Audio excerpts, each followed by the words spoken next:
Star Citizen is adding new features to the game every 4 months, with April of 2021 being no different. At this point, we're less than a month away from various waves of testing beginning. I'm going to show you a few of the biggest features coming to the update in my opinion, and a little bit about how long they've been worked on and where they've come from. If you enjoy this video and my work as a whole, you can always support me over on Patreon or as a YouTube channel member here. Thanks to anybody who considers, and thank you for coming to my Tomato Talk. Shout out to my newest supporters Joseph Bose, Extreme Tuber, Wolf Pup 118, and Vance Dillon.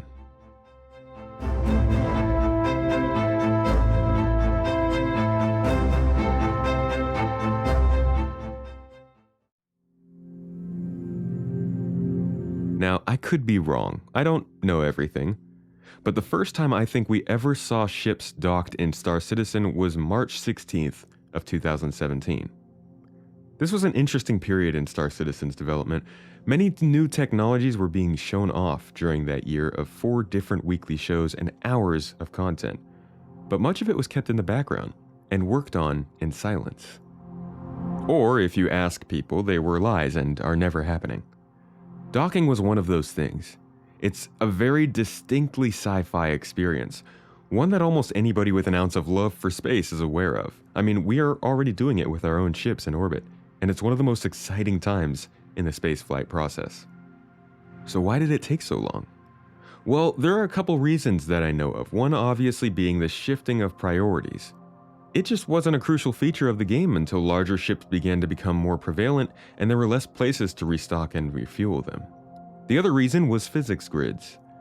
Star Citizen uses a complex system of grids and containers to define the area in which a ship, planet, station, or other location affects those within it. You can test this out by falling out of the back of a ship, being dragged down by gravity, and then caught in another ship. The smallest body you're in takes the job of defining your up, down, left, and right, for now. This gets kind of complicated when you start fitting these different containers together or putting one inside of the other. The problems were so deep that a physics system rework needed to be done, taking multiple years to complete. This was a major prerequisite to docking with both stations and ships. We got updates on this in April of 2018, July 2018, with an update on the Hull C, August 2018, and several other times throughout this period. Finally, last year, big milestones were met, and the docking system began to take shape. This should really add to the space station experience for players, as well as the multi-crew possibilities, as it will likely also help with spawning ships inside of other ships very soon. And as one of the major long-running features we've been waiting for, I think many are really excited to see it.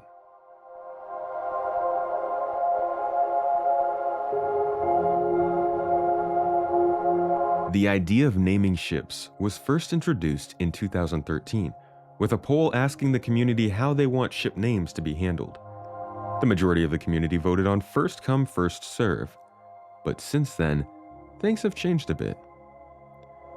We've had ships released here and there with the ability to be named at purchase, like the 600i in August of 2017, or the Drake Corsair in March of 2019.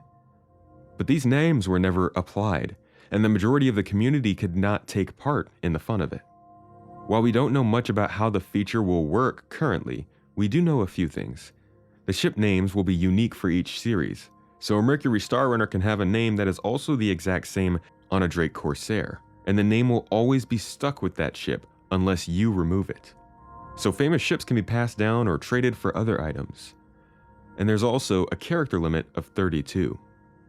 What we don't know is how widespread the naming ability will be.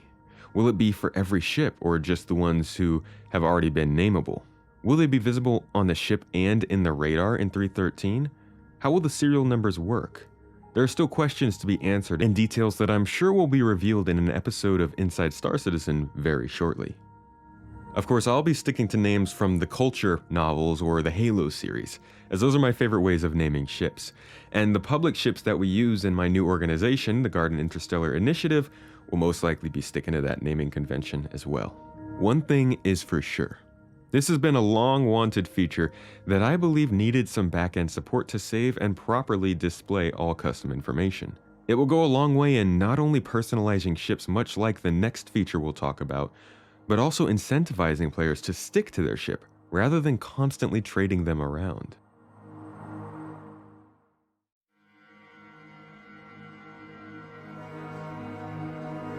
Another feature all about customization and personalization in the verse, wear and tear, has been a confusingly applied feature for years now. We've seen various iterations of ship wear and damage over the years. We had ship damage updates in 3.1, ship system degradation in 3.3, implementing wear and degradation to components. Something I haven't noticed visually but used to deal with functionally quite a bit, which seems to have been toned down or maybe possibly removed in some way since then. Then there were ship system degradation improvements in 3.5, which made a big difference in wear received when overclocking, and degradation improvements V2 and 3.6, which included visual wear, again, something I didn't really see too much of, but you can see permanently applied to things like the Reclaimer gravity generator and other parts of ships. But after 3.6 in July of 2019, not much else has been done on this front. That's not to say this isn't something that has been ignored. Like almost every feature on this list, this is something that has been worked on along with the damage system for quite some time now. And much like names and serial numbers, it's something I believe depended on back-end organization and saving functionality to be able to work reliably. And the intention is that in the future, when you use a ship over time, that slider will be programmatically moved in engine in order to sort of simulate that you've been using this ship for a long time, and so it's getting dirtier and dirtier, and you should be able to go clean that up and then bring it all the way back down. That way you have a cleaner ship. While the first application of dynamic wear to a ship isn't fully featured, it does aim to bring a lot of variety to your vehicles. It will apply visual shaders to your ship based on the environments it spends its time in. It will also apply longer-term wear and tear based on how long the ship has existed in the verse. Creasing, paint removal, scorch marks, and other basic aesthetic changes like that. Many players are pretty excited for an addition that others see as a small feature, but wear and tear is something that adds history, detail, and personalization to the game and touches every single player who ever jumps into the game.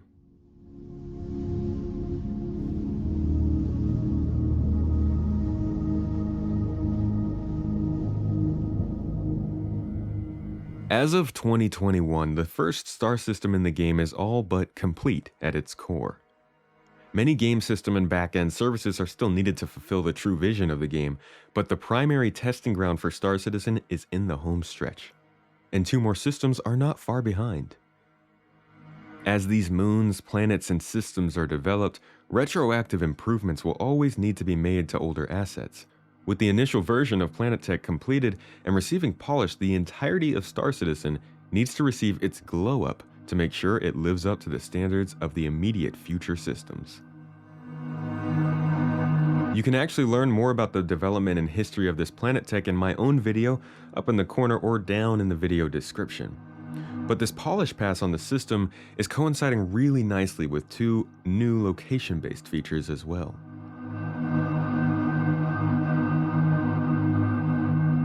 Large caves, something we've been waiting to see since foot caves were initially implemented in October of 2019. While the cave system since then hasn't seen any major improvements, we have seen the work that CIG was doing behind the scenes to make it a possibility. Make no mistake, this feature has been at the forefront of development over the last couple of years, and is finally ready for showtime with sinkhole-style caves, ravine-style caves, and large caves that can be entered with vehicles and spaceships. The amount of variety this will hopefully add to the cave system is much needed, as they've lost a bit of their novelty, and also need some important improvements.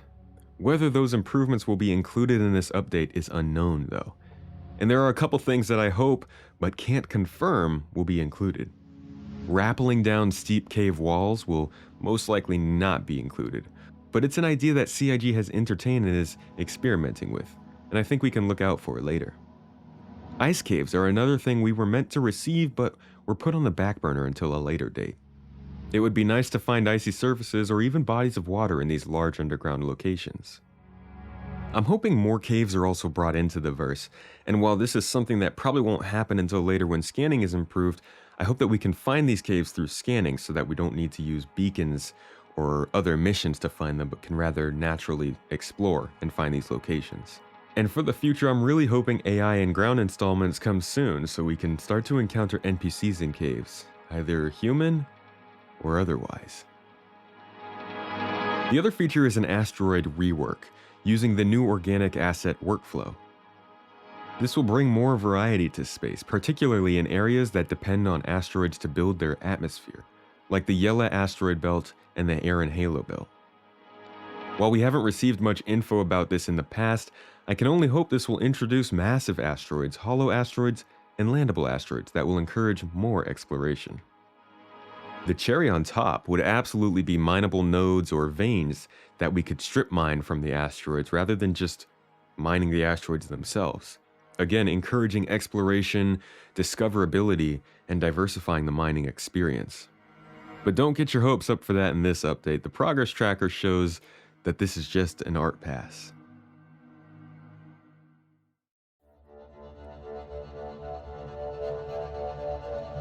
Finally, there was Item System 2.0, a massive developmental undertaking that touched all of the base layers of the game, started back in 2016. Item 2.0 was an attempt to make sure all items could react and respond to feedback provided by other items in the game. This included components receiving damage through the hull, or overheating due to heightened maneuvers and stress. It's one of the largest and longest lasting cycles for a key piece of the game engine. Every single team in the company had a part in this system. This rework has made the new thruster system work. Doors, the interaction system, the heat system, the power system, procedural damage, weapon damage types, specific lighting scenarios in ships, the room system with decompression, and more, all depended on this. Missiles are just the latest addition, in my opinion. That's right, this hasn't necessarily been confirmed. This is purely my own belief, but I think what we are seeing in 3.13 is the finalization or near finalization of how missiles will function under their complete conversion to Item 2.0, allowing for greater control over missile behavior and the missile system itself, using the same thrust and flight systems as our ships, giving them more unique behaviors. This also will introduce the missile operator role. I'm not sure if this guarantees members will be able to control missiles from other seats, other than the primary pilot seat, but it could be a new addition to multi-crew capabilities. A player will be able to select which missiles they want to use and how they want to use them, with more ease and reliability than before. And while not a huge addition to everybody, missile improvements have been one of the top wishlist items for combat pilots in the verse for, well, years now.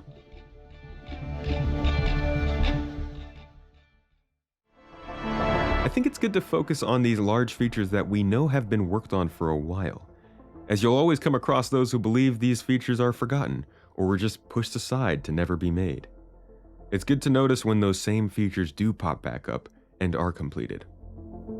Now I know, some of you guys are very excited for that Hercules Starlifter, and don't worry, I've got a standalone video I'm preparing for that as well. And you're gonna see it, scroll down to the comments, and there'll be some people asking, where's that Hercules? They clearly didn't stick around. Now, I hope you guys got some good information from this video. I hope you learned something about the upcoming update, and I hope you decide to stick around for more content and Star Citizen coming from this channel. Feel free to subscribe, like the video, and share it with your friends. Also, consider joining my general gaming Discord that I've got down in the video description, as well as my brand new Star Citizen organization, where you can learn how to play with people who want to do the same things you do, and ultimately grow with our group as we begin to branch out into different industries in the game. Thank you guys all for checking this video out, and I'll catch you in the next one.